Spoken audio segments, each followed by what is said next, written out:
High command ನಿರ್ಧಾರದ ಬಗ್ಗೆ ಮುಖ್ಯಮಂತ್ರಿ ಮೌನ ವಹಿಸಿದ್ದಾರೆ. ಗುಟ್ಟು ಬಿಟ್ಟು ಕೊಟ್ಟಿಲ್ಲ. ದೆಹಲಿ ಬೆಳವಣಿಗೆಗಳ ಪ್ರಶ್ನೆ ಬಂದಾಗ ಅದಕ್ಕೆ ಉತ್ತರ ಕೊಟ್ಟಿಲ್ಲ ಅಂತಂದ್ರೆ ನಾಳೆ ಮಾತನಾಡ್ತೀನಿ ಅಂತ ಹೇಳಿದ್ರು. ಉತ್ತರ ಕೊಡೋವನ್ನ ಅವರು ಮುಂದೂಡಿದ್ದಾರೆ. ನಾಳೆ ಮಾತನಾಡ್ತೀನಿ ಇದರ ಬಗ್ಗೆ. ದೆಹಲಿ ಭೇಟಿ, ಮುಖ್ಯಮಂತ್ರಿ ಸ್ಥಾನಕ್ಕೆ ರಾಜೀನಾಮೆ, ಈ ಪ್ರಶ್ನೆಗಳಿಗೆ ಅವರು ಉತ್ತರಿಸಲಿಲ್ಲ. ಇವತ್ತು ನಾಳೆ ಮಾತನಾಡ್ತೀನಿ ಅನ್ನೋದಷ್ಟೇ ಮುಖ್ಯಮಂತ್ರಿಗಳ ಪ್ರತಿಕ್ರಿಯೆ ಆಗಿತ್ತು. ದೆಹಲಿಯಿಂದ ಬಂದ ನಂತರ ಭಾಗಿಯಾದಂಥ ಮೊದಲ ಕಾರ್ಯಕ್ರಮ ಆಗಿರೋದ್ರಿಂದ ಮಾತನಾಡ್ತಾರೆ ಅನ್ನುವಂಥ ನಿರೀಕ್ಷೆ ಇತ್ತು. ಆ ವಿಚಾರದ ಬಗ್ಗೆ ಅವರು ಮಾತನಾಡಲಿಲ್ಲ. ಜವಾಹರ್ಲಾಲ್ ನೆಹರು ಅವರ ಪುಣ್ಯತಿಥಿ ಇವತ್ತು. ಅವರು ಈ ದೇಶದ ಸ್ವಾತಂತ್ರ್ಯ ಬಂದ ಮೇಲೆ ಮೊದಲನೇ ಪ್ರಧಾನಿಯಾಗಿದ್ದರು. ಸುಮಾರು 17 ವರ್ಷಗಳ ಕಾಲ ಈ ದೇಶದ ಪ್ರಧಾನಮಂತ್ರಿಯಾಗಿ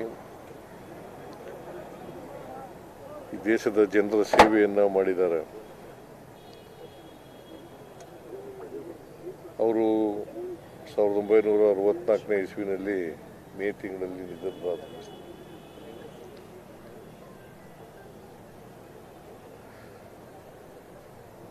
ಅವರ ಪುಣ್ಯತಿಥಿಯನ್ನು ದೇಶಾದ್ಯಂತ ಆಚರಣೆ ಮಾಡ್ತಾ ಇದ್ದೀವಿ. ವಿಶೇಷವಾಗಿ ಕಾಂಗ್ರೆಸ್ ಪಕ್ಷ ಆಚರಣೆ ಮಾಡ್ತಾ ಇದೆ. ಮತ್ತು ನಮ್ಮ ಸರ್ಕಾರನೂ ಕೂಡ ಅವರಿಗೆ ಗೌರವ ಸಲ್ಲಿಸ್ತಕ್ಕಂಥ ಕೆಲಸವನ್ನು ಮಾಡ್ತಾ ಇದೆ. ಆಧುನಿಕ ಭಾರತದ ನಿರ್ಮಾಣದಲ್ಲಿ ನೆಹರೂರವರ ಪಾತ್ರ ಬಹಳ ದೊಡ್ಡದು ಅಂತಕ್ಕಂಥ ಮಾತುಗಳನ್ನು ಈ ಸಂದರ್ಭದಲ್ಲಿ ಹೇಳಬೇಕಾಗ್ತದೆ. ಅವರು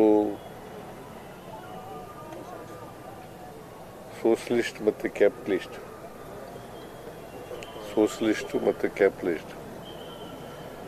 ಅದ್ರ ಮಧ್ಯೆ ಇರ್ತಕ್ಕಂಥ ಮಿಕ್ಸೆಡ್ ಎಕಾನಮಿನ ಅದಕ್ಕೆ ಹೆಚ್ಚು ಒತ್ತು ಕೊಡ್ತಕ್ಕಂಥ ಕೆಲಸವನ್ನು ಮಾಡಿದರು.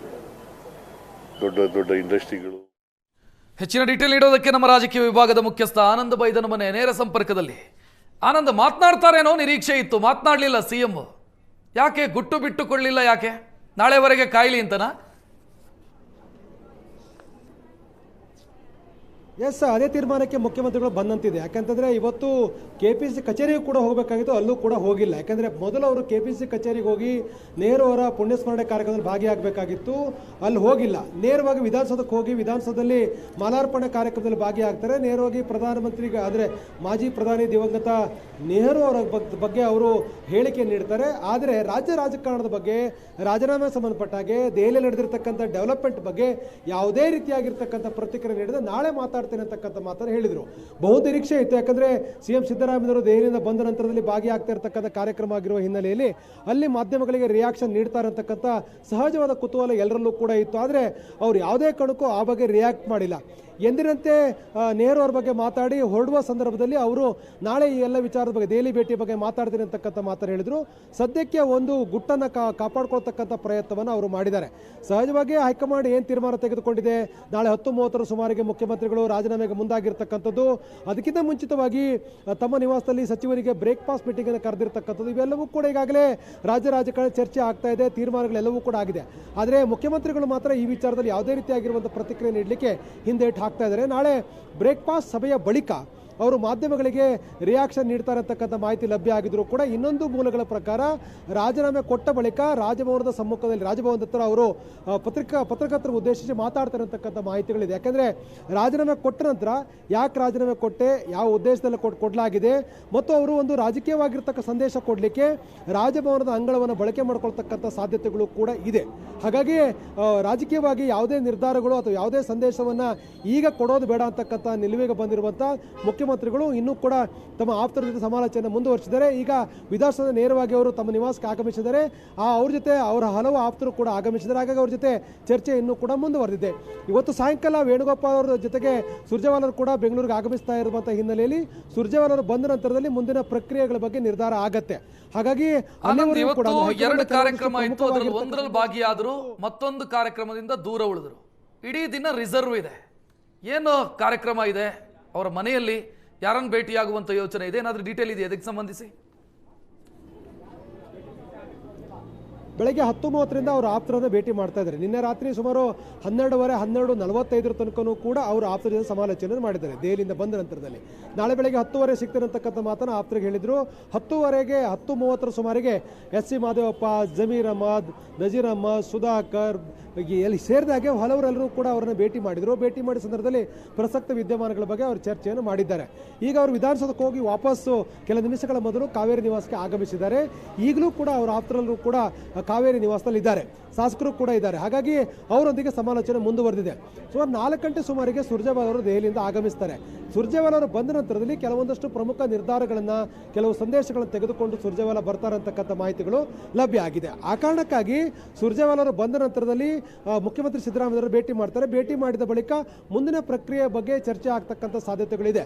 ನಾಳೆ ಬ್ರೇಕ್ಫಾಸ್ಟ್ ಮೀಟಿಂಗ್ಗೆ ಪೂರ್ವಭಾವಿಯಾಗಿ ಕೆಲವೊಂದಷ್ಟು ಪ್ರಮುಖ ನಿರ್ಧಾರಗಳನ್ನು ಮುಖ್ಯಮಂತ್ರಿಗಳು ತೆಗೆದುಕೊಳ್ಳೋರಿದ್ದಾರೆ ಅಂತಕ್ಕಂಥ ಮಾಹಿತಿಗಳು ಕೂಡ ಇದೆ. ಯಾಕೆಂದರೆ ಇದು ಕೇವಲ ರಾಜೀನಾಮೆ ಅಷ್ಟೇ ಅಲ್ಲ, ರಾಜೀನಾಮೆ ಕೊಟ್ಟ ನಂತರದಲ್ಲಿ ಆಗ್ತಕ್ಕಂಥ ಪ್ರಕ್ರಿಯೆಯಲ್ಲಿ ತಮ್ಮ ಪಾತ್ರ ಏನು ಅಂತಕ್ಕಂಥದ್ದು, ತಮ್ಮ ಹಿಂಬಾಲಕರ ಪಾತ್ರ ಏನು ಅಂತಕ್ಕಂಥದ್ದು, ತಮ್ಮ ಪುತ್ರನ ಪಾತ್ರ ಏನು ಮತ್ತು ಅವರಿಗೆ ರಾಜಕೀಯವಾಗಿ ಸಿಗಬಹುದಾಗಿರ್ತಕ್ಕಂಥ ಲಾಭ ನಷ್ಟದ ಬಗ್ಗೆಯೂ ಕೂಡ ಸಹಜವಾಗಿ ಯೋಚನೆ ಮಾಡಬೇಕಾಗುತ್ತೆ. ಆ ಕಾರಣಕ್ಕಾಗಿ ಇವೆಲ್ಲವನ್ನು ಕೂಡ ಯೋಚನೆ ಮಾಡಿದ ಬಳಿಕ ನಾಳೆ 10:30 ಸುಮಾರಿಗೆ ಲೋಕಭವನಕ್ಕೆ ಭೇಟಿ ನೀಡಿ ರಾಜ್ಯಪಾಲರಿಗೆ ಏನು ರಾಜೀನಾಮೆ ಪತ್ರವನ್ನು ಮುಖ್ಯಮಂತ್ರಿ ಕೊಡೋರಿದ್ದಾರೆ ಅನ್ನುವಂಥ ಮಾಹಿತಿ ಇರುವಂಥದ್ದು. ಹಾಗಾಗಿ ಪಕ್ಷ ಮತ್ತು ಸರ್ಕಾರದ ಮಧ್ಯೆ ಒಂದು ಎಲ್ಲವೂ ಕೂಡ ತೀರ್ಮಾನ ಆಗಬೇಕಾಗಿರ್ತಕ್ಕಂಥ ಹಿನ್ನೆಲೆಯಲ್ಲಿ ಮತ್ತು ಮುಂದಿನ 2 ವರ್ಷಗಳವರೆಗೂ ಕೂಡ ಸಿದ್ದರಾಮಯ್ಯರ ಪಾತ್ರದ ಬಗ್ಗೆಯೂ ಕೂಡ ಒಂದು ನಿರ್ಧಾರ ಆಗಬೇಕಾಗಿರುವಂಥ ಹಿನ್ನೆಲೆಯಲ್ಲಿ ಈ ಒಂದು ಇವತ್ತಿನ ಭೇಟಿ, ನಾಯಕರುಗಳ ಭೇಟಿ ಅತ್ಯಂತ ಕುತೂಹಲ ಕಾರಣವಾಗಿದೆ. ಸುರ್ಜೇವಾಲಾ ಬಂದ ನಂತರದಲ್ಲಿ ಎಲ್ಲವೂ ಕೂಡ ಅಂತಿಮ ಆಗುತ್ತೆ ಅನ್ನುವಂಥ ಮಾಹಿತಿಗಳು ಲಭ್ಯ ಆಗ್ತಾ ಇರತಕ್ಕಂಥದ್ದು. ಈಗ ಡಿಸಿಎಂ ಡಿಕೆ ಶಿವಕುಮಾರ್ ಕೂಡ ಮಾತನಾಡಿಲ್ಲ, ಮತ್ತವರು ದೆಹಲಿಯಲ್ಲೇ ಇದ್ದಾರೆ, ಸದ್ಯ ದೆಹಲಿಯಲ್ಲೇ ಇದ್ದಾರೆ. ಸಿಎಂ ಕೂಡ ಮಾತನಾಡಿಲ್ಲ ಈ ವಿಚಾರಕ್ಕೆ ಸಂಬಂಧಿಸಿದಂತೆ, ಅಧಿಕೃತವಾಗಿ ಇವತ್ತು ಮಾತನಾಡಲಿಲ್ಲ. ಇದರ ಹಿಂದೆ ಮುನ್ನೆಚ್ಚರಿಕೆ ಅಥವಾ ಹೈಕಮಾಂಡ್ನ ಸೂಚನೆ ಏನಾದರೂ ಇದೆಯಾ? ಯಾಕೆಂತಂದ್ರೆ ರಾಜೀನಾಮೆ ಕೊಡ್ತಾರೆ ಅನ್ನೋದು ಗೊತ್ತಾದರೆ ಪ್ರತಿಭಟನೆಗಳು ನಡೆಯುವಂಥ ಸಾಧ್ಯತೆಗಳಿದ್ದಾವೆ. ಜಾತಿ ಸಂಘಟನೆಗಳ ಪ್ರತಿಭಟನೆಗಳು ನಡೀಬಹುದು, ರಾಜೀನಾಮೆ ಕೊಡಬೇಡಿ ಎನ್ನುವಂಥ ಒತ್ತಾಯಗಳು ಶುರುವಾಗಬಹುದು. ಸೊ ಈ ಮುನ್ನೆಚ್ಚರಿಕೆ ಏನಾದರೂ ಇದೆಯಾ ಹೇಗೆ?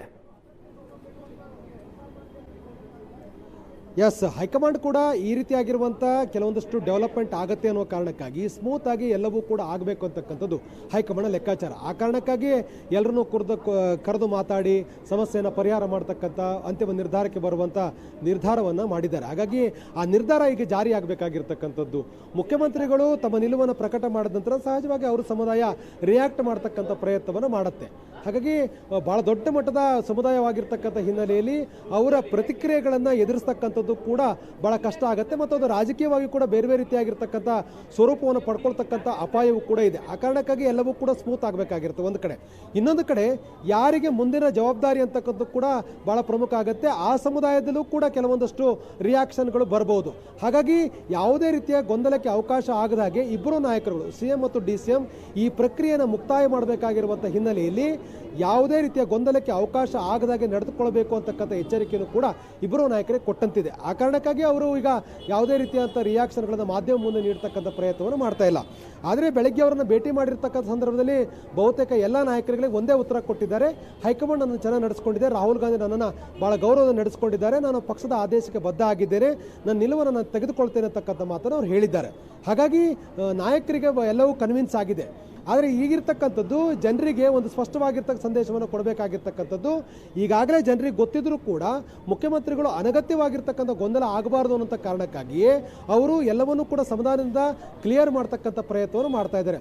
ಒಂದು ಕಡೆ ಡಿ ಕೆ ಶಿವಕುಮಾರ್ ಕೂಡ ದೆಹಲಿಯಲ್ಲಿ ವರಿಷ್ಠರನ್ನ ಭೇಟಿ ಮಾಡ್ತಕ್ಕಂಥ ಪ್ರಯತ್ನ, ಮುಂದಿನ ಪ್ರಕ್ರಿಯೆಗೆ ಪೂರಕವಾಗಿರ್ತಕ್ಕಂಥ ಕೆಲವು ಸಮಾಲೋಚನೆಗಳಲ್ಲಿ ನಾವು ಬ್ಯುಸಿ ಇದ್ದಾರೆ. ಅವರು ಕೂಡ ಮಾಧ್ಯಮಗಳಿಗೆ ರಿಯಾಕ್ಟ್ ಮಾಡ್ತಾ ಇಲ್ಲ. ಹಾಗಾಗಿ ಡಿಸಿಎಂ ಮತ್ತು ಸಿಎಂ ಇಬ್ಬರೂ ಕೂಡ ಮುಂದಿನ 2-3 ದಿನಗಳಲ್ಲಿ ರಾಜ್ಯದಲ್ಲಿ ಆಗಬೇಕಾಗಿರ್ತಕ್ಕಂಥ ಜಾರಿಗೊಳಿಸಬೇಕಾಗಿರ್ತಕ್ಕಂಥ ಕೆಲವು ಪ್ರಮುಖ ತೀರ್ಮಾನಗಳ ಬಗ್ಗೆ ಬಹಳ ಸ್ಪಷ್ಟವಾಗಿರ್ತಕ್ಕಂಥ ನಿಲುವಿಗೆ ಬಂದಿರುವಂಥ ಹಿನ್ನೆಲೆಯಲ್ಲಿ ಯಾವುದೇ ರೀತಿಯ ಗೊಂದಲಕ್ಕೆ ಅವಕಾಶ ಆಗದ ಹಾಗೆ ಮಾಧ್ಯಮಗಳಿಗೆ ರಿಯಾಕ್ಷನ್ ನೀಡ್ತಾ ಇಲ್ಲ.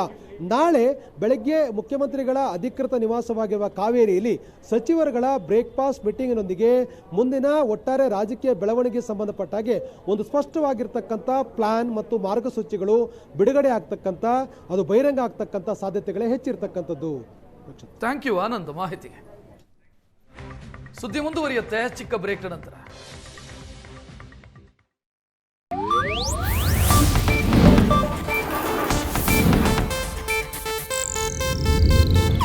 ಇದು ಏಷ್ಯಾನೆಟ್ ನ್ಯೂಸ್ ನೆಟ್ವರ್ಕ್ ಪ್ರಸ್ತುತಿ.